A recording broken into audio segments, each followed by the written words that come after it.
যে সমস্ত প্রশ্নগুলো তোমাদের পরীক্ষায় 2 মার্কের জন্য খুব এসে থাকে সেটাও আলোচনা করব। একজন ব্যক্তির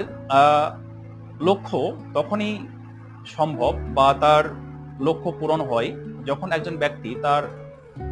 সঠিক জায়গায় বা তার যে সমস্ত শিক্ষাটাকে সমাজের জন্য উন্নতি করার জন্য যে শিক্ষাটা প্রয়োজন, একজন ব্যক্তি যদি সঠিক শিক্ষা গ্রহণ না করতে পারে তাহলে কিন্তু পরবর্তীতে তার যে শিক্ষাটা সেটা কিন্তু ভুল পথে এগোবে। অতএব একজন ব্যক্তির শিক্ষাটা হতে হবে সঠিক এবং তাকে সেই বিষয়বস্তুর উপরে তাকে কিন্তু সঠিক হতে হবে যেন পরবর্তীতে সমাজের জন্য সে কিছু করতে পারে। তাহলে দেখো এখানে আমাদের যে কন্টেন্টটা, রিজন ফর ইন্ডিভিজুয়ালিস্টিক এম,